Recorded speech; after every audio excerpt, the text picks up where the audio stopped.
Ah, no importa, yo me puedo esconder por ahí.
Contraviante Mariano.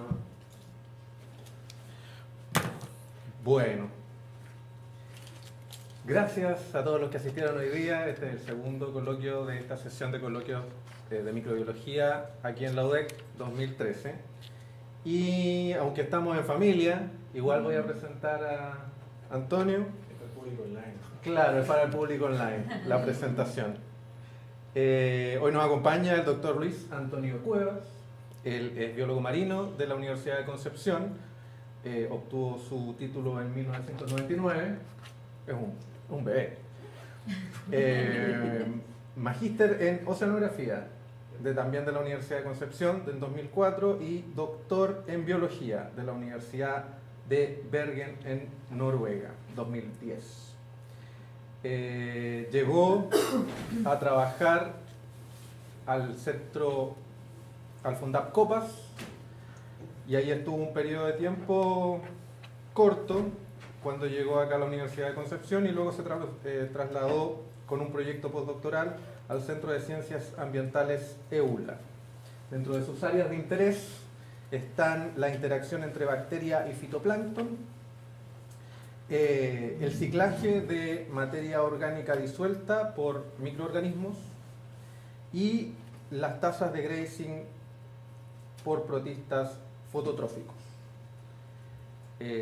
Bueno, y la charla que él nos va a presentar hoy es patrones macroecológicos asociados a microorganismos en ecosistemas marinos Gracias, Antonio, por aceptar la invitación y te escuchamos.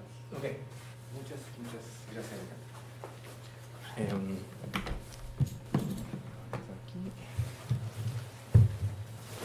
Ok, vamos a tratar de mezclar aquí varios temas, partiendo por cosas más o menos teóricas en un comienzo, para después ir con algunos casos de estudio. Esta es más o menos la temática general en la que nos vamos a desarrollar, ¿cierto? Como dije en una pequeña introducción, para estar más o menos todos claros con la parte teórica, y de ahí vamos a saltar a cómo analizar este océano global, utilizando todos estos pequeños parches de información que tenemos. Y acá tenemos una suerte de metodología, ¿ya? Pero metodología no muy asociada a lo que normalmente hacemos como biólogos o microbiólogos de laboratorio, terreno, sino que es más tranquilo sentadito en el escritorio trabajando o usufructuando de los datos de otras personas. Y vamos a después de esto llevarlo a tres ejemplos, ¿ya? De patrones globales todos. Algunos, los dos primeros restringidos, perdón, no restringidos, que son de océano global, y el tercero está entre comillas restringido, pero toda la Patagonia chilena, para tener un ejemplo local. Entonces, traté de ir atrás en el tiempo, siguiendo el tema del caso global, y ya vemos que en el siglo XIX Darwin tenía algunas nociones de estos microorganismos en los sistemas acuáticos, y de hecho aquí en este relato él claramente habla de las aguas azules marinas, ¿cierto? Pero no estaba para nada claro por qué están ahí, de qué se alimentan, cómo sobreviven, pero sabíamos de que están ahí. Y en este caso se refiere a estos organismos diminutos, que en el fondo lo contextualizamos acá como microorganismos, como comentábamos en el pasillo antes, no solamente bacterias, sino que acá tenemos una suerte de microalgas, de protozoos, tanto heterótrofos, mixotróficos, autótrofos, ¿cierto? Diferentes estados tróficos y diferentes clases de tamaños envueltos aquí en un mundo, ¿cierto?, completo. Dentro de este mundo completo, nosotros siempre tratamos de más o menos separar, ¿cierto?, segmentar o contextualizar para poder formar nuestro interés y definirnos por un área y poder obviamente formular las preguntas después de eso. Entonces vemos que más o menos sacando, en realidad por esta charla, pero también podríamos incluir fácilmente acá, si seguimos más o menos un espectro de tamaño continuo, desde virus, ¿cierto?, el bacterioplancton, que en este caso lo menciono porque no vamos a hablar de ningún grupo específico, sino que como bacterioplancton incluyo ahí tanto bacterias como arqueobacterias, ¿cierto? Vamos a hablar en el fondo de cajas negras en este caso, cianobacterias, ¿cierto?, como primeros autótrofos, primero digo proliferando de tamaño, flagelados y ciliados, ¿cierto?, con todos sus estados tróficos, como mencioné antes, y de a poco vamos subiendo en tamaño hacia las diatomeas y organismos mayores, pero todos ellos también se sobrelapan en su rango de tamaño celular. Son todos organismos celulares que pueden formar cadenas u otros agregados, pero vemos que muchos de ellos, ¿cierto?, van intercalando su rango. No son, obviamente en el ambiente no es más un continuum que nuestra separación. Y de nuevo, para contextualizarlo un poco, vemos que nuestros microorganismos en realidad abarcan las tres divisiones mayores, ¿cierto?, estarían dentro de todo el reino de la vida en el planeta. Así que aquí tenemos obviamente un universo enorme. Y esta charla está restringida, entre comillas, ¿no?, porque gran parte, en área al menos, de nuestro planeta es superficie del mar, a lo que son los ecosistemas marinos. Vemos que la hidrósfera supera o es algo mayor que el 70% de la cobertura de la superficie terrestre. Y bueno, sabemos que nosotros generalmente nos hemos ligado de alguna forma más al mar por un contexto tanto histórico como social, ya sea por la búsqueda de alimentos. La mayoría de las ciudades se sitúan alrededor de los cuerpos de agua, ya sea dulce o marino, pero generalmente estamos situados alrededor de la costa. También sabemos que, o de alguna forma hemos tratado de investigar de que algunas preguntas que tienen relación con el origen de la Tierra las podemos resolver dentro de los ambientes marinos. La charla anterior, el coloquio anterior que puso Osvaldo se refirió un poco a ese tema. Pero también sabemos que gran parte de esta biomasa, de la biomasa viva en los océanos, está dominada por organismos microscópicos o casi microscópicos. Y por ello su importancia. Entonces, por ejemplo, si revisamos valores ahora en abundancia en los sistemas marinos y vemos solamente microorganismos entre 0,2 micras y 100 micrones, vemos que más o menos la mitad de la biomasa del planeta se representa por microorganismos. Tenemos acá una suerte de separación entre autótrofos, ¿cierto? Fitoplancton, bacterias, virus, y ahí nos pegamos el salto a las ballenas y a los seres humanos, y vemos que, claro, gran parte de esta biomasa en petagramos, o sea, esos son como 3 cuatrillones de gramos o 3 trillones de kilogramos en carbono, están representados por fitoplancton, un orden de magnitud más alto para bacterias, y ahí cae varios órdenes de magnitud para el resto, diríamos, de los organismos en el mar, o estos asociados al mar, que seríamos nosotros. Si revisamos ahora la zona eufótica, ¿cierto? La primera capa, donde tenemos la luz interactuando en la superficie del océano, vemos que nuevamente los organismos unicelulares son los que forman gran parte de la biomasa, esto es el porcentaje, y también si lo llevamos en el contexto de la superficie, en área. Y un ejemplo más, que en el fondo es las zonas donde podríamos decir que los organismos tienden a ser en biomasa mayormente representados, son los sistemas oligotróficos. Este es un ejemplo en el giro central del Atlántico Norte, y nuevamente vemos que los microorganismos acá son los que llevan gran parte de la biomasa, y en este caso, al ser un sistema oligotrófico, vemos también que los heterótrofos, más que los productores primarios, ¿cierto?, son los que dominan en biomasa. No solamente en biomasa tienen una gran importancia en los microorganismos del sistema marino, vemos que también en su actividad y en sus procesos biológicos resultan importantes. Esta es una transecta en el Atlántico, desde los 50 grados norte hasta los 50 grados sur, y vemos que en el fondo la productividad primaria está siendo dominada por la fracción pequeña, ¿ya?, y también por la fracción picoplanctónica de 0,2 a 2 y la fracción nanoplanctónica de microalgas, ¿ya? Cerca de un 30% máximo podría alcanzar lo que clásicamente conocemos como productores primarios, ¿no? Pero durante el continuo de esta transecta vemos que la dominancia en el fondo de microorganismos es lo que en este caso regula la producción primaria, o contiene, mejor dicho, la producción primaria.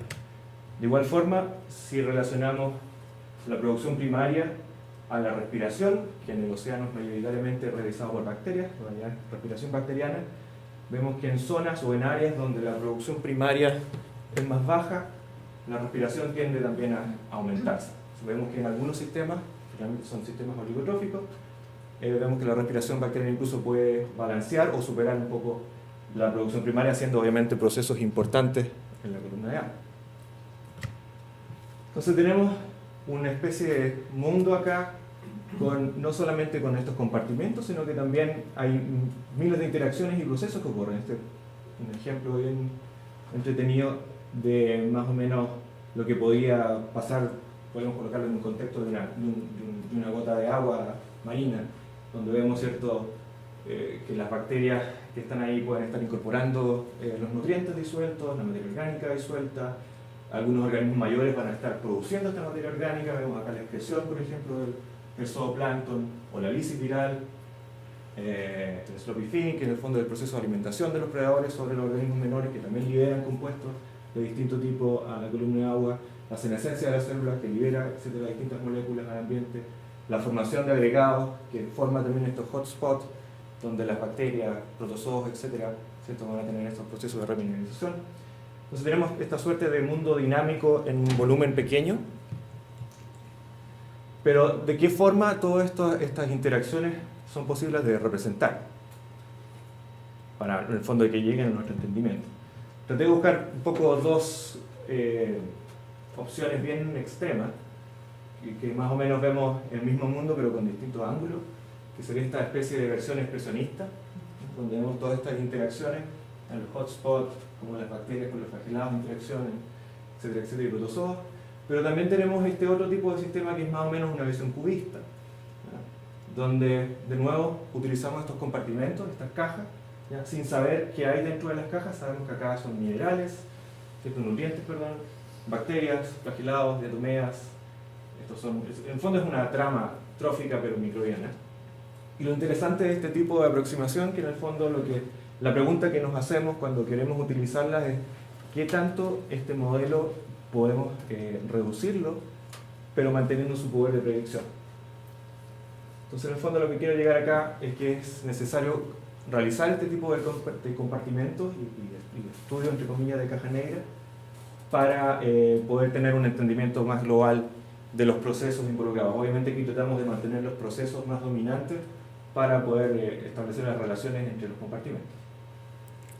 Entonces acá lo interesante es, utilizando este tipo de herramientas, cómo estudiamos estos patrones de los microorganismos que desarrollan esta variedad de procesos. Entonces una forma de también estudiar estos procesos, intercalándolo con generar compartimentos, es utilizar gran cantidad de información. ¿De qué forma realizamos esta gran cantidad de información? Es, por ejemplo, realizando primero que nada este data mining, que en el fondo es la formación de bases de datos, para posteriormente realizar análisis complementarios o también estos llamados metaanálisis. Entonces lo que voy es que en el fondo esto es una especie de revisión de literatura, ¿no? Con el fin de obtener conclusiones de estudios que ya están hechos anteriormente. Vemos que en general, sobre todo en el área de ecología microbiana, tenemos muchos estudios puntuales. Pero si ahora queremos responder preguntas globales, va a ser muy difícil llevarlas a cabo realizando experimentos. Entonces esta es una suerte de herramienta que va a poder servir obviamente para poder apuntar a estas preguntas más globales. Ahora hay que tener en cuenta también de que cuando uno de estos problemas o estas preguntas son muy importantes, o estos temas hot, por ejemplo, que vemos en la literatura, entonces tenemos quizás una especie de sesgo porque muchas personas van a estar interesadas en trabajar en esto y vamos a tener bastante información en estos temas, pero quizás menos información en otros. Entonces llega una especie de balance ahí en esta suerte de muestreo que tenemos acá o de técnica. Y también tenemos que obviamente tener en cuenta que en todos estos resultados e información van a haber efectos tanto significativos como no significativos, y también se debe tomar especial cuidado en las condiciones en que se han realizado esta toma de información. En este caso pueden ser experimentos o las condiciones en que se realizaron los muestreos in situ, para poder en el fondo homogeneizar esta información y que sea utilizable en el contexto de la pregunta que queremos contrastar.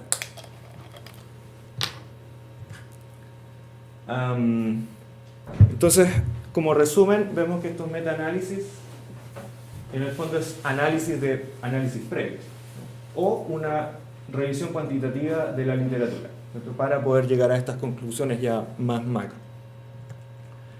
Entonces, ¿qué es lo que más o menos se ha hecho hasta el momento en biología y ecología? O sea, ¿a dónde han apuntado más o menos estos trabajos? Generalmente la comparación de experimentos, o sea, podemos crear metaanálisis no solamente de datos puntuales en terreno, sino que también de tener una pregunta que pueda ser resuelta con toda la información experimental de algún tema específico. También, bueno, como acabo de mencionar, la comparación de tratamientos en terreno, o sea, puede ser tanto en área como puede ser tanto estudios temporales. Se pueden también realizar análisis de regresiones de estudios previos, ¿cierto? Hacer comparaciones en el fondo, modelos estadísticos de regresiones. Análisis y revisiones de modelos, poder corregir, o sea, primero, poder comparar estos distintos modelos y poder corregirlos para llegar a una, de nuevo, respuesta más global. Y hacer comparación también de las distintas clasificaciones que se hacen. Algunos problemas prácticos, que en parte ya los mencionamos en la diapositiva anterior. El cuidado de los distintos métodos al colectar esta información, cuáles son las variables que realmente van a ser necesarias para este tipo de trabajo y cuáles son los objetivos obviamente de nuestra investigación. Esto es lo que en este contexto se llama el trabajar con manzanas y naranjas, que quizás en nuestro idioma hubiese sido como pera y manzana, no sé, cuando queremos comparar. También sabemos que hay malos estudios y buenos estudios, o sea, en el fondo se lleva el hecho de realizar una revisión de la bibliografía. En el fondo no es solamente tomar los datos que están disponibles, sino que también hay una suerte de filtro que se debe realizar para poder mantener la información que es viable y la que no. Este es un problema bastante importante que en general la tendencia en publicaciones va más a publicar resultados significativos que los no significativos.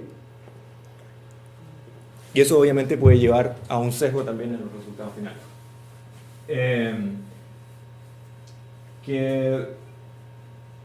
Que varios resultados apunten a una misma pregunta o a un mismo lugar, ya sea por lo práctico que puede ser llegar a este lugar o por lo interesante de las condiciones aquí, eso también puede llevar a una especie de sesgo o inflar la significancia de nuestros resultados. Vamos a ver ese tipo de casos en algunos de los ejemplos más adelante. Y en algunos casos también, que generalmente tienen que ver con el tamaño de clase, en realidad me refiero al n total de la muestra, a la presunción errónea de la respuesta lineal. ¿Cierto? En algunos casos, con muy poca información, tenemos esta suerte de asumir a que hay relaciones lineales cuando realmente no las hay. Entonces, ¿dónde colectamos en este caso nuestras muestras? Que para el caso de este tipo de estudio es donde colectamos nuestros datos. Entonces, lo más básico y lo primero es buscar en las referencias. Hay varias suertes de sistemas de búsqueda online, ya sea a las preguntas que tengamos. Esto es súper importante definir bien estos temas para poder hacer buenas búsquedas. Hay distintas bases de datos que ya están en línea y que su uso de información es gratuito. En algunas de ellas es necesario llenar alguna especie de formulario porque les interesa a ellos conocer también cuál va a ser el destino final de esta información. Pero, por ejemplo, yo he utilizado todas esas bases de datos hasta el momento y ningún problema. Busqué un par de ejemplos en Chile, seguro que hay más para distintos temas. Yo he estado trabajando principalmente con esas, que son las bases de datos del CENDOC, que depende del CHOA. Está también toda la data de los proyectos CIMAR realizados en los fiordos de Chile. Y aquí mismo el Centro Fundapcopa mantiene una base de datos que es asequible. Y como primer ejemplo, o como primer caso de estudio, quise buscar algo más o menos cercano, que este fue un proyecto de la Comunidad Europea que buscó abrir puestos de doctorado para trabajar en una gama amplia de temas, personas que quisieran trabajar como ejercicio con metaanálisis, con análisis comparativo, en el fondo hacer síntesis de distintos temas. Tenemos acá personas trabajando con reciclaje de nutrientes y flujos de carbono, nitrógeno y fósforo a escala. Esto es la zona mesopelágica del océano austral. Tenemos personas trabajando acá con pesquerías, los tres últimos proyectos. Algunos que trabajaron solamente con diversidad de zooplancton marino en distintas condiciones ambientales, también tratando de buscar patrones globales. Y en este caso acá tenemos tres que en el fondo trabajan con temas más relacionados con ecología microbiana. Y en este caso voy a utilizar como ejemplo los dos primeros. El primero tiene que ver con procesos metabólicos, el segundo no está claro en el título, pero en el fondo esto derivó a trabajar un poco con las relaciones biomasa y producción bacteriana. Y el tercer caso, que no va a ser este, es el caso local que vamos a usar de los fiordos. Entonces el primero, realizado por Aurora en Mallorca, junto con Carlos Duarte, está el tema de buscar estos patrones globales de metabolismo planctónico, netamente ligado a fitoplancton, a heterótrofos versus autótrofos. Entonces aquí está el paradigma de si el océano abierto es un ecosistema autotrófico o no, cómo se mantiene en el fondo este ecosistema. ¿Y qué sabemos como background del océano abierto? Es que en este caso la biomasa fitoplanctónica representa no más o cercano a 0.2 de la biomasa total de la biosfera, como hacemos esa suerte de comparación. Pero también sabemos que, a pesar de que es baja la biomasa, en comparación a la biosfera, un 50% de esta biomasa autotrófica es responsable de la producción primaria. ¿Cómo se ha definido lo que es autotrofía y heterotrofía? Tenemos, por ejemplo, el concepto de Odum, donde vemos que la heterotrofía en el fondo es una característica disfuncional, ¿no? Que en el fondo está afectada por una entrada, por una carga extra, en este caso compuestos orgánicos, ¿no? Mientras que los ecosistemas autotróficos, en este caso, con el concepto de Odum, están tratados como sistemas más saludables, ¿cierto? Sin esta entrada extra. De otra forma, en realidad de forma similar, pero posterior, vemos que en este trabajo del 93 también se propone que el océano abierto en general es un sistema heterotrófico, teniendo en base una suerte de balance de entradas y salidas. En el fondo se toma como mayor entrada el flujo desde los ríos y salida el carbono que es acumulado en los sedimentos, y se deja, de hecho ahí no está la ecuación completa, pero se deja como en cero la variabilidad que puede haber entre atmósfera y superficie del océano. Y en este caso es conocido que la entrada en el fondo de los ríos va a ser inferior a lo que, perdón, va a ser superior a lo que es sedimentado o acumulado en los fondos. Entonces tenemos esta producción neta ahora negativa, lo que da a entender, ¿cierto?, un sistema heterotrófico a escala global. Entonces, en el fondo aquí la pregunta de este trabajo tiene relación con cómo se mantienen ahora estas comunidades. Son persistentes, mejor dicho, estas comunidades en el océano abierto a escala global. Es malo el contraste, pero el trabajo trató, en el fondo lo que hizo fue tomar información de mediciones de producción primaria y respiración comunitaria en casi todas partes. Bueno, hay varios vacíos, obviamente, ese es otro gran problema de este tipo de estudios, ¿cierto? Se acoplan bastante bien a zonas donde están bien estudiadas, pero la información en este caso, por ejemplo, no es tan significativa como lo que podemos ver acá. Pero lo que se hizo en este caso fue hacer una recopilación de principalmente dos grandes grupos de técnicas para estimar producción primaria de respiración. Una que tiene que ver obviamente con el cambio de oxígeno para poder determinar producción bruta y respiración, y con su diferencia estimar la producción neta. Y la otra son estas incubaciones in vitro. Sí, son in vitro, que en el fondo es una diversidad de técnicas, ya sea con isótopos, pero la desventaja de este otro grupo de técnicas tiene que ver con las incubaciones, son más largas y solamente nos dan a conocer la producción neta del sistema y no la respiración.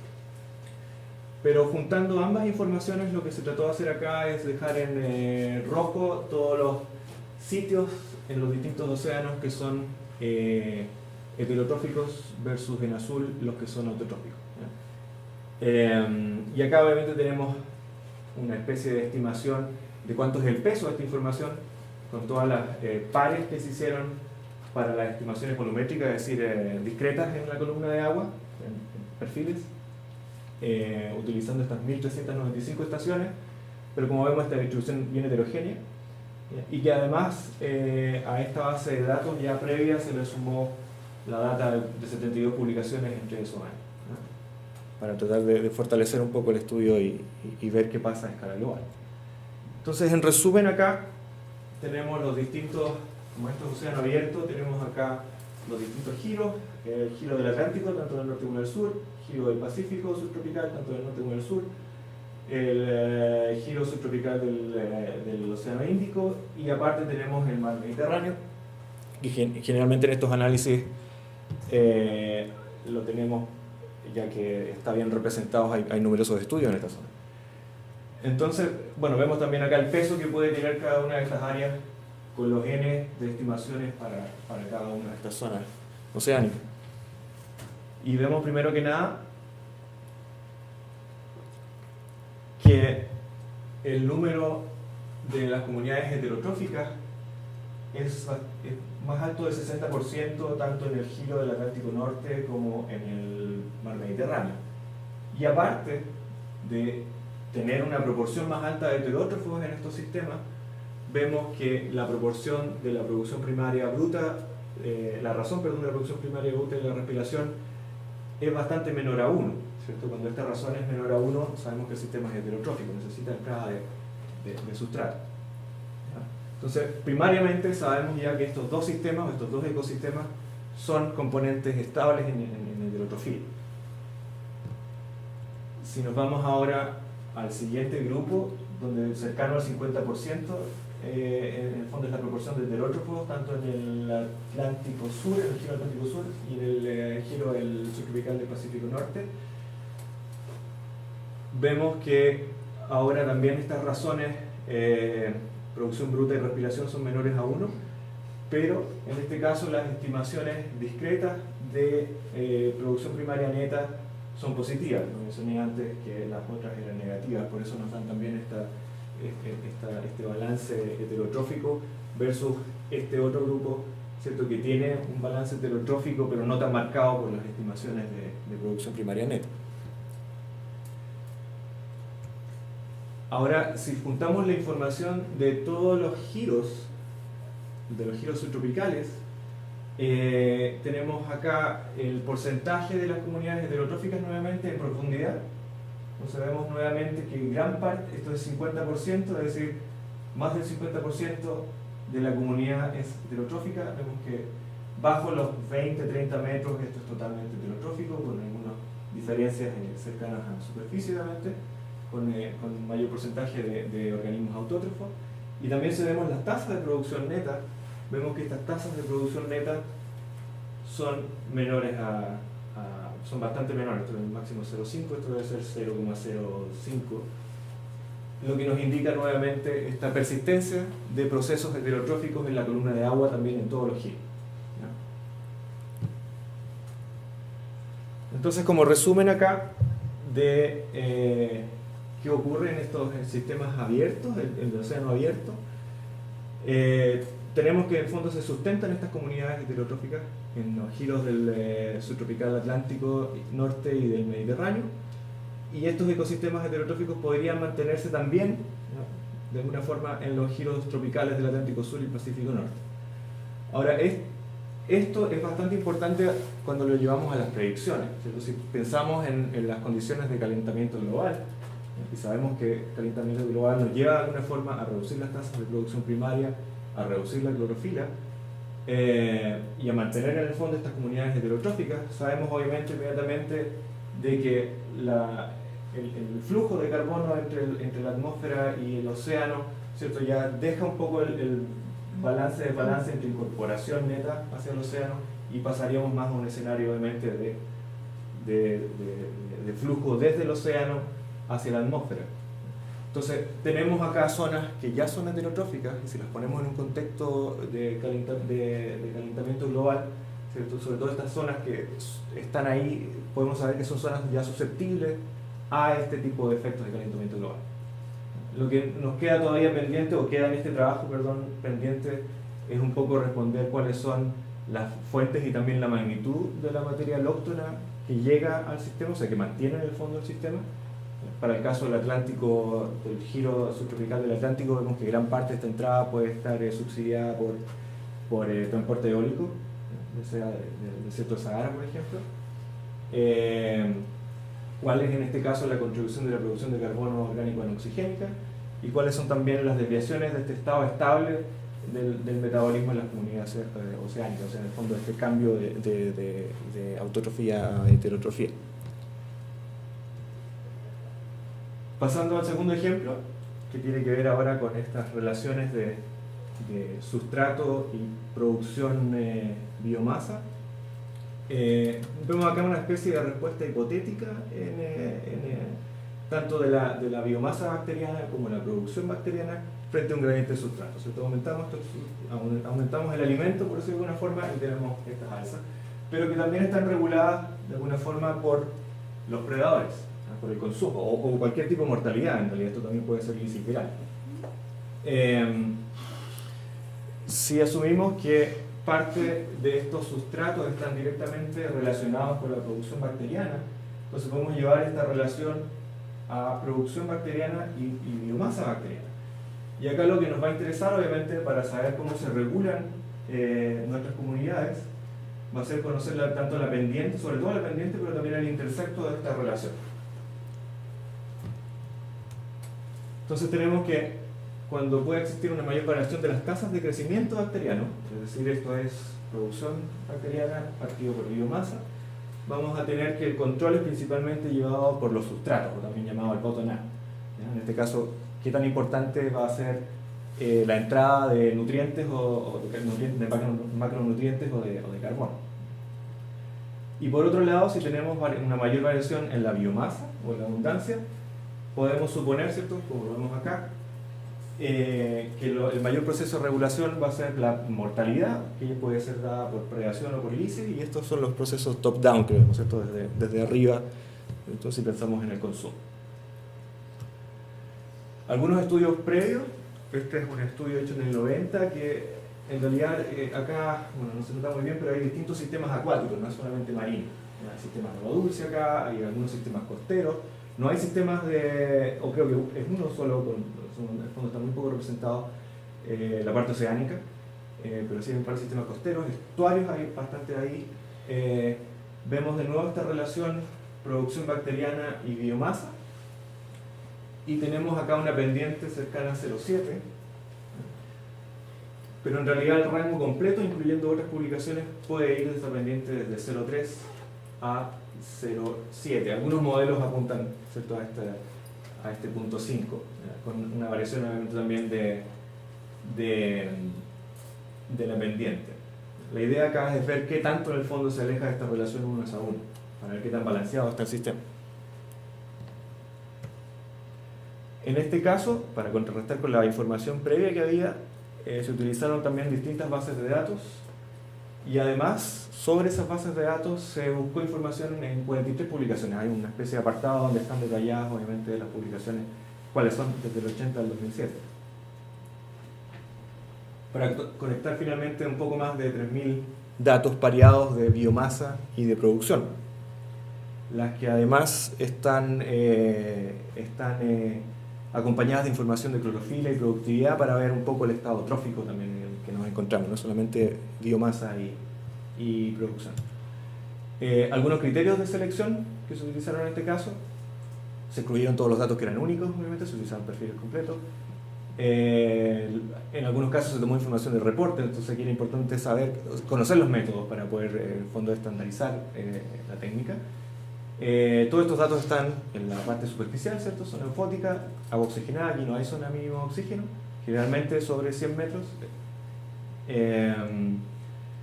Toda la información también que se recopiló son datos sincronizados, o sea, en los momentos que se hizo producción también se tomaron medidas de abundancia y biomasa bacteriana, no hay información dispar. Ninguna de esta información, todo es in situ en el fondo, no hay experimentación acá con manipulación de nutrientes. Y se tomaron solamente datos discretos, no integrados en profundidad. Y después una suerte de transformación para el fondo balancear acá o dejar todo homogéneo la información, tanto en biomasa como en productividad abajo. También tenemos información segregada acá, donde nuevamente la mayor parte de la información está en el mar Mediterráneo y bastante también en las costas acá del Atlántico ecuatorial. Y vemos también de que toda la información está en una escala trófica bastante amplia, ¿cierto? Tenemos zonas, en este caso son valores de clorofila, tenemos algunos estudios que están ligados a zonas de permanente surgencia, otros que son bastante oceánicas, ¿ya? El mar Mediterráneo es bastante bajo en fosfatos, por ejemplo, en el lado oeste en comparación al oeste, también hay gradientes acá. Entonces lo que hicimos fue, utilizando alguna información previa también, categorizar ahora los ecosistemas por estado trófico, ¿ya? Definiendo bajo 0,1 miligramos por litro de clorofila como sistema oligotrófico, entre este rango mesotrófico y eutrófico. Y vemos acá este gradiente entre sitios eutróficos en rojo, ¿cierto? Más de 1 miligramo de clorofila, con una disminución en la pendiente a medida que avanzamos hacia sistemas oligotróficos. Y son pendientes distintas entre sí. Entonces vemos esta suerte de cambio del modo de control de las comunidades a medida que cambiamos en el estado trófico del ambiente, ¿ya? Mayor pendiente, como veíamos antes, deberían ser comunidades reguladas por la incorporación de sustratos, menor pendiente, comunidades ahora reguladas por el top-down o por los mecanismos de mortalidad, que generalmente están ligados a predación. Si tomamos como un ejemplo, esto es solamente el mar Mediterráneo, tenemos comparaciones de las pendientes y de los interceptos, y la primera está en un rango del modo de clorofila, sistema oligotrófico, mesotrófico, eutrófico, y vemos que ambas siguen este incremento nuevamente a medida que avanzamos en estos estados tróficos, ¿ya? Dentro de, en este caso, del mar Mediterráneo, ¿ya? Ahora, cuando comparamos de nuevo la pendiente con el intercepto, pero con los predadores acá abajo, estos son utilicé en este caso abundancias de flagelados heterótrofos, que se supone son los mayores consumidores de bacterias. Vemos ahora que existe esta disminución en la pendiente de la relación biomasa-producción bacteriana a medida que aumenta la cantidad de predadores. Así que de nuevo esta información es consistente con de qué forma, por ejemplo, cuando la pendiente es mayor hay menos predadores y cuando decrece hay más predadores. ¿Ya? De nuevo este control top-down se ve marcado en las pendientes de la relación producción y biomasa bacteriana cuando lo contrastamos con los consumidores. Si utilizamos otra especie, otro tipo de análisis para el mismo set de datos y suponemos que hay limitación, bueno, en este caso también tenemos que tomar en cuenta que la tasa de crecimiento específica de las bacterias es un estimador del estado ecológico. Entonces, cuando vemos que la relación densidad-abundancia con tasa de crecimiento es homogénea, podemos ver o suponer que hay bajas abundancias en el tiempo, a diferencia de cuando esta relación es negativa. ¿Ya? Entonces tenemos en este caso una evolución de sustrato a medida que aumenta, ¿cierto? Va a haber un aumento en la abundancia y que en algún momento obviamente va a haber limitación por el sustrato y llega a esta asíntota. Entonces tenemos una suerte de regulación por sustrato dada en esta relación negativa y relación por predación dado en esta no relación. Entonces utilizar nuestra información ahora, nuevamente separado en los mismos estados tróficos de acuerdo a las concentraciones de clorofila, vemos que tenemos en zonas eutróficas este control de la fuente, ¿cierto? Y a medida que disminuimos en el estado trófico pasa a ser un control mayoritariamente de la predación. Y podemos ahora de alguna forma ir viendo caso por caso. Aquí voy a citar solamente dos. Por ejemplo, tenemos acá que hay tenemos altas pendientes de la relación biomasa y productividad bacteriana para el océano Ártico, el Índico y el mar Mediterráneo. Y en el caso del océano Índico también sabemos de que presenta altas tasas de crecimiento, pero las abundancias, en este caso, finales no son tan altas.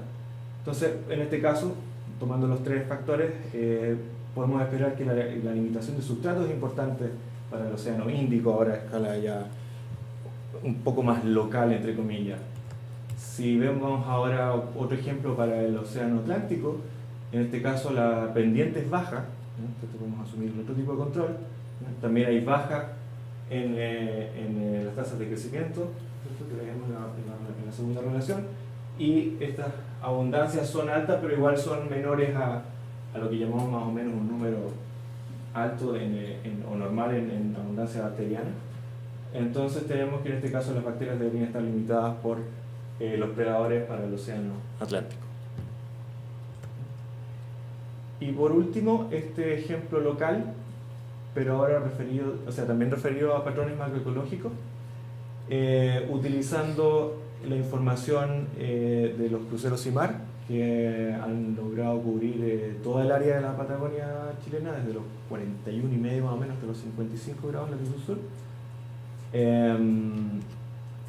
Esta es una suerte de resumen o metadata de lo que existe hasta la fecha, ¿cierto? Partiendo con los cruceros en el año 95, si no me equivoco, pero con algunos problemas obviamente al principio, pero acá lo principal es que en un comienzo este era un crucero más descriptivo, solamente con información de temperatura, conductividad, nutrientes en general. También hay algunas mediciones de clorofila acá o biomasa, pero desde el año 2006 en adelante se han empezado a estudiar más procesos, aparte de la información base, lo que nos permite obviamente crear una base de datos más robusta en cuanto a las tasas de producción primaria, a los componentes en los productores primarios y también en algunos casos en las bacterias. Tenemos algunas mediciones también, pero no tan completas para producción bacteriana. Y también se ha podido realizar todos estos experimentos de grazing para las distintas fracciones de tamaño, o sea, flagelados sobre bacterias, ciliados sobre flagelados, copépogos sobre ciliados, etc. Y de hecho estamos pronto está abierto el concurso aún, a realizarse el último CIMAR nuevamente en el Moncaví ahora en julio, De hecho va a ser el crucero de estreno para el Cabo de Hornos, que es el nuevo buque de oceanografía de la Armada. Así que habemos varios interesados. En este caso, el trabajo en los fiordos está enmarcado en este proyecto postdoctoral, que en el fondo tiene una suerte de idea de mapear como primer paso los sistemas de fiordo en cuanto a nutrientes y poder, por ejemplo, saber qué áreas están más susceptibles a cambios en la eutroficación. Pero principalmente el objetivo general de este trabajo va a estimar el efecto de este control tanto de predadores como de los sustratos sobre la trama trófica, en este caso microbiana. Y el tercero de los 5 objetivos específicos es identificar la estructura de la biomasa dominante, ¿ya? Dependiendo del estado trófico nuevamente y también en este caso de los nutrientes que hay en el ambiente. Entonces, no voy a hacer mucho, ya conocemos más o menos en qué consisten los sistemas de fiordo, pero lo principal acá es que obviamente es la interacción de las masas de agua que tenemos en el fiordo, donde tenemos un sistema influenciado por las descargas fluviales, ¿cierto? Que son las aguas de ríos o de glaciales, que son generalmente ricas en silicatos, pero son aguas en el fondo oligotróficas. Y cómo interaccionan estas aguas con las aguas de origen oceánico, que en este caso son aguas de origen subantártico, que están caracterizadas por altas concentraciones de macronutrientes como nitrato y fosfato. Y además sabemos que puede haber una entrada importante extra por toda la actividad antropogénica, ¿cierto? Generalmente ligada a la acuicultura, ya sea de mitílidos o de peces. Entonces, como primera observación, utilizando, como vimos antes, los cruceros del CIMAR 12 al 16, que en el fondo están representados ahí en el mapa, vemos que la variación de los macronutrientes en la zona, en forma general, vemos que el nitrato en latitud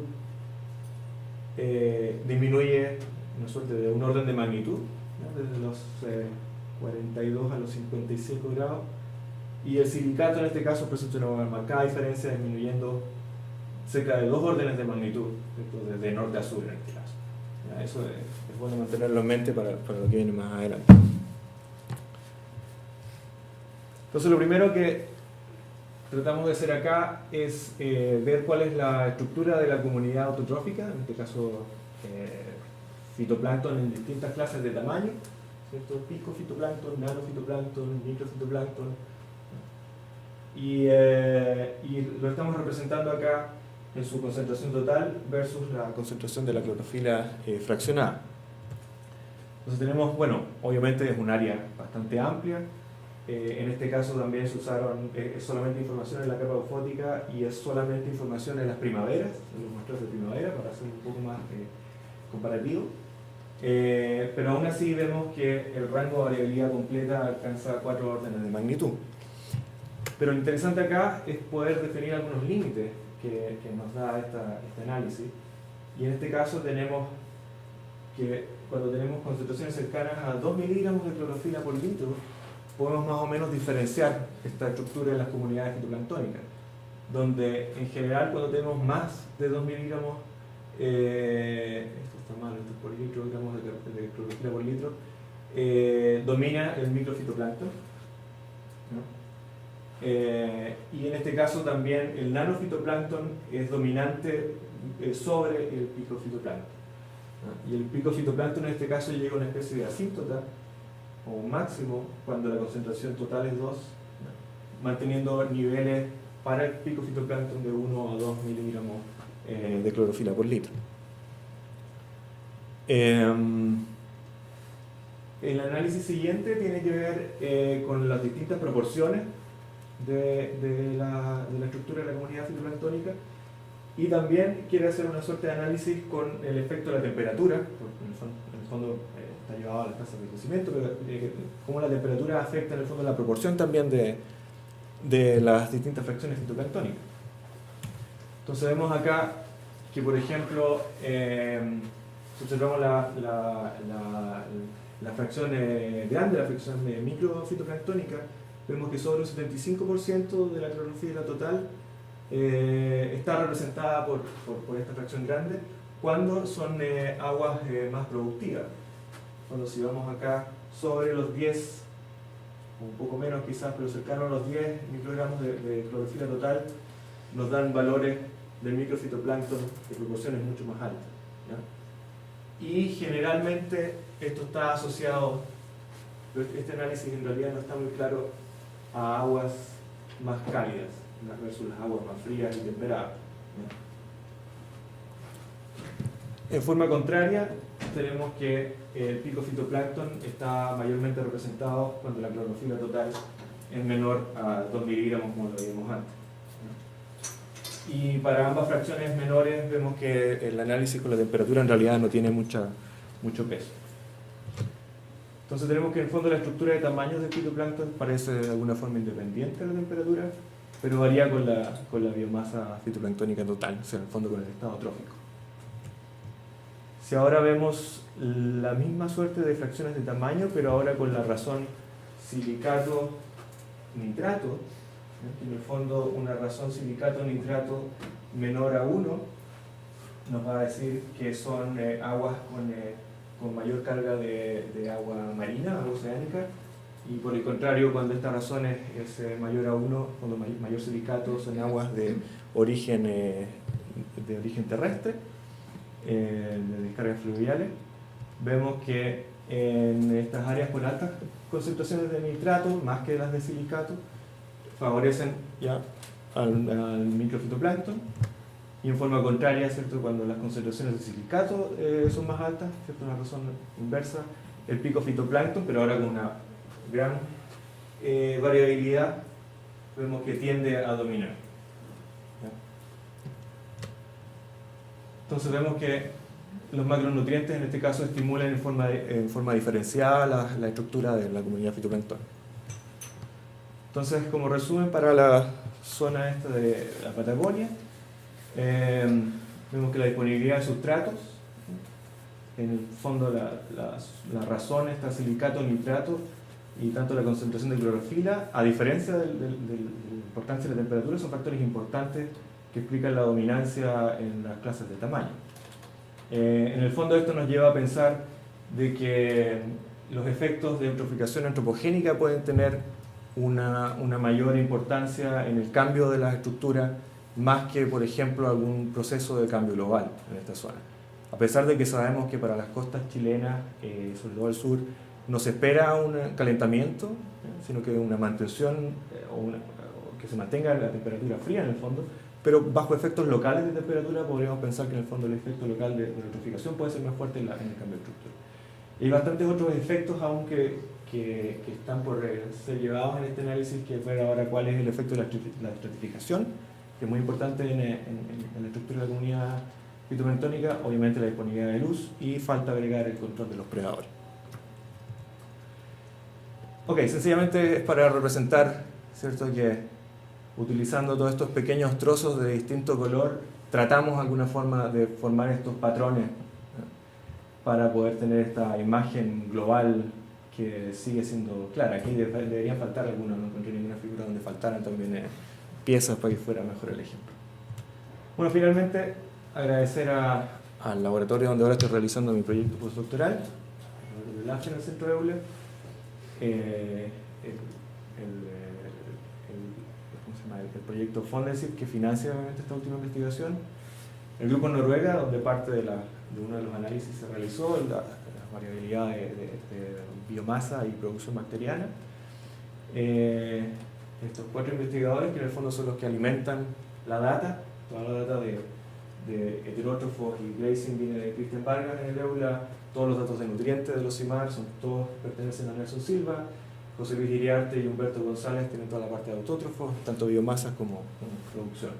Y obviamente agradecer a los organizadores de este simposio, y gracias a ustedes porque a pesar de la lluvia, los cortes de luz, estamos con este coloquio.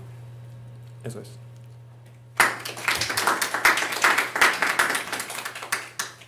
Gracias, Antonio. ¿Preguntas? Estamos en familia, somos poquitos. Antonio, yo en realidad debo confesar que los cambios de escala me marean mucho. Y necesito hacer un poquito de catarsis, digamos, tranquila para comprender un poco la distancia que separa, que básicamente es la expresión básica de atributos emergentes, ¿no?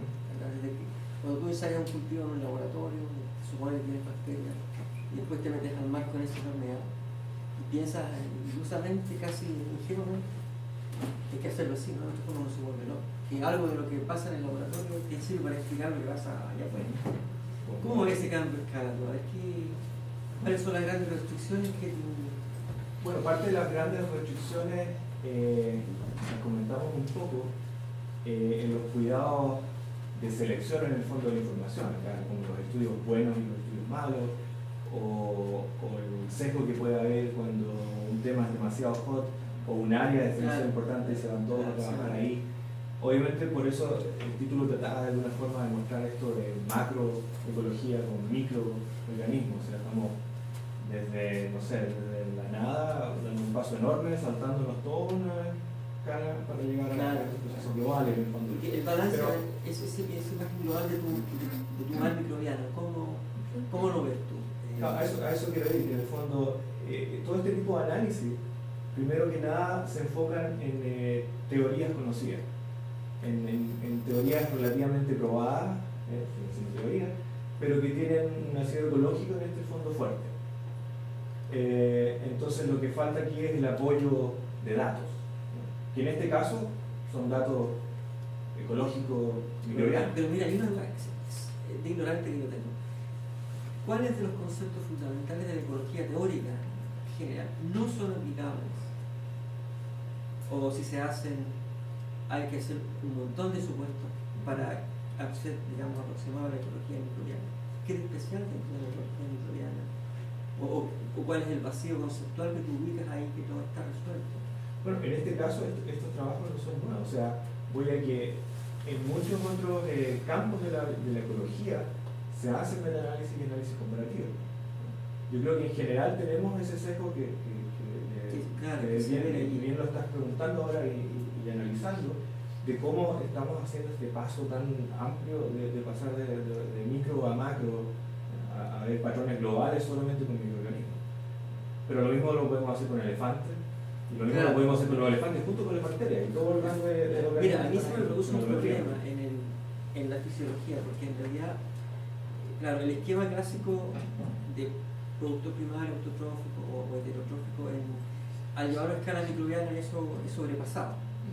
Porque en realidad a escala microbiana pasan más cosas que esas dos, son más complicadas.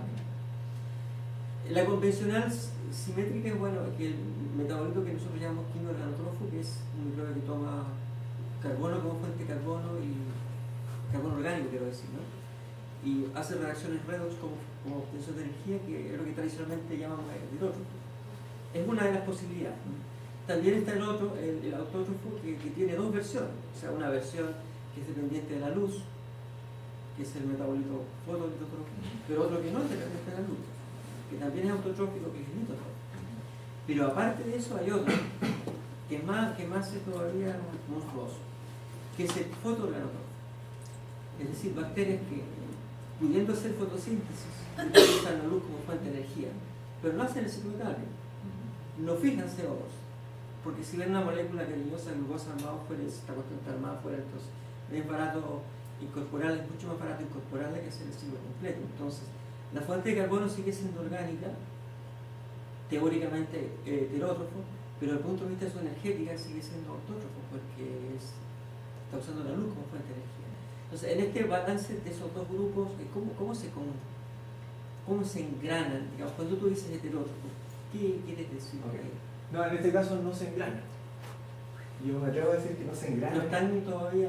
No, porque en el fondo, por ejemplo, a ver, cuando usamos esta suerte de idea cubista de la trama microbiana y separamos en estos grandes grupos sin saber ni siquiera qué hay dentro, bacterias, o sea, bacterioplancton en el fondo.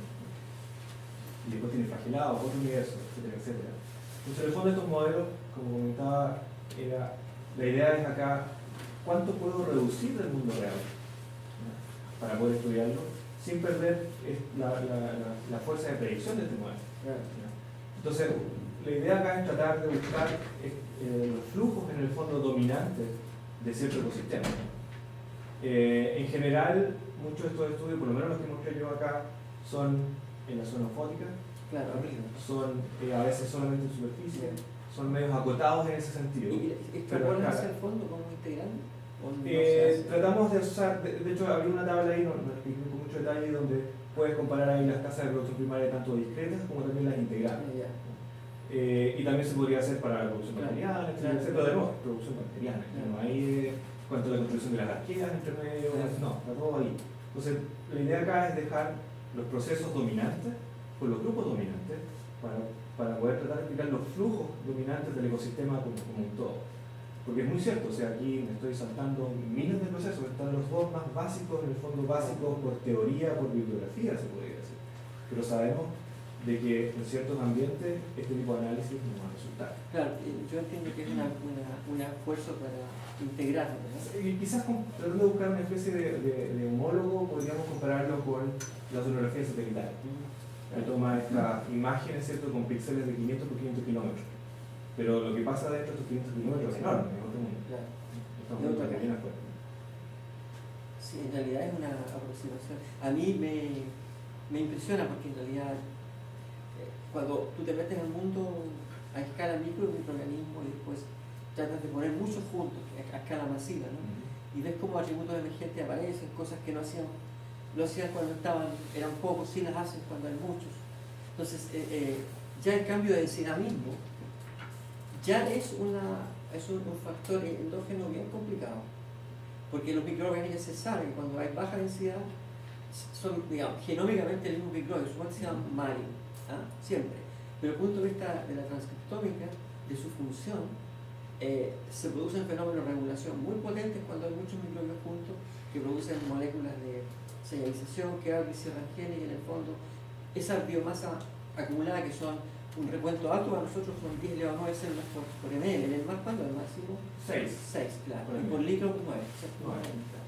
Ahí tú dirías que hay como que hay abundante, ¿no? Sí, varía mucho, Claro, se mantiene, pero a ese fenómeno ya con el cambio de biomasa, ya siendo la misma biomasa genómica y taxonómicamente el mismo microbio, desde el punto de vista de su función, cambia terriblemente, es decir, el perfil del metabolismo, aparecen, se cierran, se abren vías metabólicas, y en el fondo el microbio es otra cosa, ecológicamente hablando. Yo entiendo, claro, que a escala macro eso no se puede resolver, se ve cómo se tiene que plantear. Pero considerando esta aproximación desde mi escala de microbiólogo convencional ¿cuáles crees tú que son las grandes preguntas que la ecología microbiana a nivel de macro escala debiese estar preocupada de responder pronto? yo en ese sentido veo dos tipos de vía. Una que más o menos está representada en esta charla, que tiene que ver con procesos biológicos, y que generalmente está ligado todavía un poco a la metodología. Por ejemplo, este tema de cómo se mantienen las comunidades heterótrofas en sistemas abiertos tiene como, bueno, quizás es más o menos reciente para la microbiología clásica, que tiene unos 10, 15 años, que en realidad para nosotros es más o menos como alto tiempo. Sí. Y resulta que ya más o menos podríamos decir de que a pesar de que mejoremos un poco las técnicas de mediciones in situ de producción primaria con isótopos y con otras técnicas moleculares, al parecer no vamos a llegar a otra conclusión, aunque sigamos acumulando datos de todos los sistemas en profundidad, etcétera.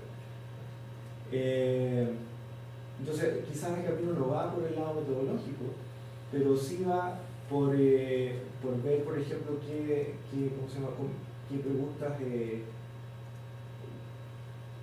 de qué forma en el fondo acoplas estos procesos microbianos a los grandes procesos climáticos. De alguna forma uno lo trata de responder cuando dices, bueno, este es un mundo heterotrófico, entonces el flujo de carbono se va a ir por este sentido, entonces vamos por ahí. Pero, de nuevo, mirando estos píxeles en el fondo que tiene el satélite. Por otro lado, hay una parte que yo no toqué porque en realidad, en el fondo, no es mi suerte, seguramente ahí Carlos nos podría dar una charla de todos los procesos globales o patrones, mejor dicho, globales en cuanto a ecología microbiana, pero ahora con información molecular, con genética, con cómo los grupos se distribuyen y al parecer ya todo no es que todo esté en todas partes, sino que hay tendencias.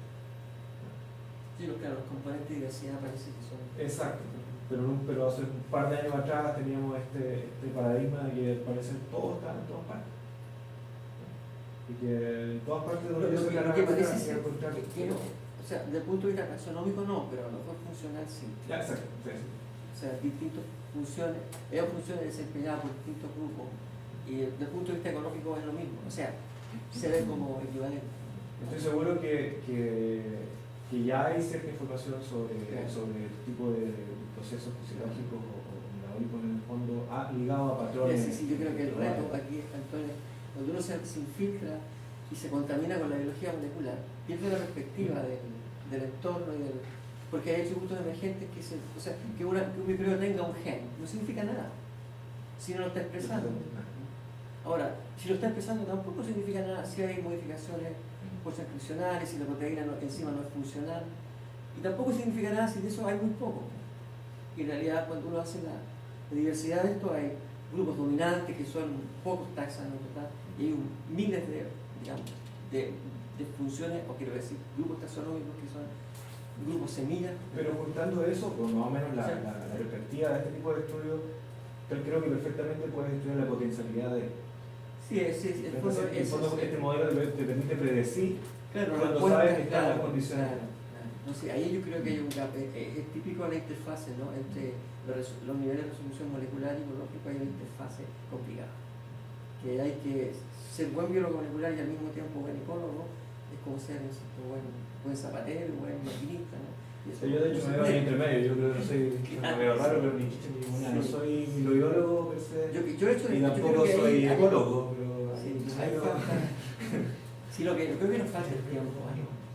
Tú mostrabas a Darwin al principio, ese caballero lo pudo hacer porque tuvo como 5 años arriba un buque sin hacer nada. Pero interesante lo que dices de tiempo, porque, por ejemplo, yo diría que el 80 o más por ciento de los temas de patrones globales asociados a microorganismos, porque es más o menos la gente que lo digo, es gente que tiene su tema de trabajo y esto lo toma como casi como un hobby, de juntar información. Este paper me sirve. Y después cuando ya juntas cierta información, mira, aquí se ve un patrón. Entonces ahí empieza la zona de meta-análisis, pero generalmente está asociado a personas ya, obviamente, con un grupo de trabajo y tienen con un buen sueldo y que desarrollan esta cosa que se llama hobby. Entonces, por eso mostraba un poco este programa de la Comunidad Europea que tuvimos, donde por primera vez se postuló a fondos para formar gente ligada a análisis a síntesis, a realizar síntesis en distintos aspectos, tanto en pesquería, como en ecología microbiana, como en plantología en general, flujo de nutrientes, etc. No, sí, está bien. Yo te agradezco mucho, aprendí, me recordé otras cosas que había olvidado. Así que así. Yo me caigo. Más preguntas, aunque Homero ya hizo casi todo. ¿Qué tengo antes? Lo que pasa es que, bueno, siguiendo a lo mejor un poco la línea de Homero, que claro, uno pensando en la presentación, tal vez tú has encontrado en tu análisis que justamente hay gaps, porque justamente los microorganismos no se pueden separar en autótrofos y heterótrofos, y están los quimióticos autótrofos y están los mixótrofos, como decía también Homero, y que es un poco más complejo ese nivel. Entonces, desde el punto de vista que tú estás recolectando información y estás tratando de entender o hacer una inferencia más ecológica del sistema, ¿qué datos te faltan? ¿Qué datos le pedirías a un experimentador, a un científico de campo que tú le dijeras, ¿sabes qué? Necesito este dato para tener un mejor análisis o para integrar mejor mis fracciones? Porque finalmente los microbiólogos trabajamos con una fracción que puede ir entre los 3 micrómetros y los 0,22 y tratamos de entender el mundo ahí, pero está la gente que trabaja sobre eso y que trabaja mucho más sobre eso y los que trabajan con virus, por ejemplo. Entonces, ¿qué tipo de experimentos has visto tú que son necesarios para integrar un poco más estas fracciones? Yo no creo que falte una nueva sección, en el fondo, más que datos así o experimentos extra. Veo que ya hay harto, porque de nuevo, la idea acá es utilizar el modelo de buscar lo dominante, de cuánto puedo reducir el modelo para que todavía tenga explicación, para que tenga poder de predicción. Entonces, en ese sentido, la idea acá no es hacerlo más complicado. Obviamente, más complicado de alguna forma va a significar que tenga más consistencia, más poder predictivo. Pero la idea es simplificarlo. Yo creo que, por lo menos en mi caso más particular, veo que más que experimento o qué tipo de muestra extra necesito es más las herramientas estadísticas o analíticas para poder resolver el problema. Eso creo que en este caso necesita más atención más que la fuente de información. La fuente de información de alguna forma ya está ahí, en los miles de papers, en todas las bases de datos, en lo que pueda conseguir del colega, amigo, que va a pasar la data sin ser parte del paper, etc. Pero yo creo que la parte analítica es más necesaria en este caso que la falta de información o de algún proceso X. Ahora, depende también de la pregunta, obvio, si se puede responder así. Porque obvio, si quiero por ejemplo hacer un meta-análisis o análisis comparativo de zonas de mínimo oxígeno, estoy seguro que me van a faltar un montón de tipos de mediciones para los procesos metabólicos que se desarrollan ahí y que en estos ambientes son dominantes. Por una cosa media clásica de técnica. Muchas de esas técnicas han sido desarrolladas hace pocos años sin menos información. En cambio, en este caso se utilizan cosas que ya tienen larga data o trayectoria metodológica, entonces, y más que la seguridad, porque la seguridad de la información la das tú mismo al aplicar un filtro, es la cantidad de información disponible para poder tener un análisis robusto. Pero manteniendo estas cajas negras que son más o menos grandes, entre comillas, Supergrupo. ¿Tus conclusiones son, como decirlo, estadísticamente significativas? Sí, de nuevo, va de la mano con la fuerza del análisis o de las herramientas analíticas que se utilizan. Y de la misma forma puedes expresar fácilmente qué parte de la información no es significativa. Manteniendo las dos partes ahí, las dos caras de la moneda. Pero sí, bueno, yo creo que, y ahí corríjanme, lo digo un poco más puro, sí obviamente tienes que hacer asunciones, sobre todo si vas a tratar de juntar, como conversamos primero, de juntar esta información de procesos microbiológicos en un contexto de cambio global, por ejemplo. O sea, ahí necesariamente tienes que llevar a asunciones y eso va a hacer que pierda un poco la... Siempre nos podemos equivocar cuando hacemos cosas. Pero me imagino que también cuando trabajas a escala micro, claro, también tienes que asumir... El fantasma existe en todas partes, ¿no? Los modelos de crecimiento, por ejemplo, tasas de crecimiento, asumen muchas cosas que por conocidas no se dicen, porque cuando se dicen también se pueden olvidar, ¿no? Pero existen, pues está presente en lo que en el fondo el análisis molecular, hay instrucciones de expresión, hay instrucciones fisiológicas, hay instrucciones de crecimiento, a nivel de poblaciones y de comunidades eso se va repitiendo, ¿vale? Pero claro, siempre hay un contraste entre la predicción de tu modelo según las asunciones que tú estás haciendo y la data. En ese sentido, claro, microbiología es un poco más simple, responder preguntas a escala chica. No, el error verdad estadístico es menor, porque puede hacer todas las réplicas que quiera y no tiene que ir a la China y pagar un banco que vale millones de dólares. Acá, por ejemplo, cuando se hacen los análisis globales, uno de antemano puede saber, ok, en esta zona este patrón es mucho más, tiene mayor significancia que en esta otra zona, que tengo, no sé, 2 cruceros, se han hecho 2 experimentos. Que bueno, es medio obvio también si lo llevas a una escala micro donde, no sé, de hecho mediciones de tal gen, pero no este otro se puede hablar de gen. Se pueden aplicar ciertos filtros. ¿Más preguntas? Si no, vamos a tomar café. Gracias de nuevo, Antonio, por la presentación y por participar. Yo tengo que ir, Antonio. Ok. Gracias. Gracias, pero muchas gracias. Cuídate. Gracias por venir.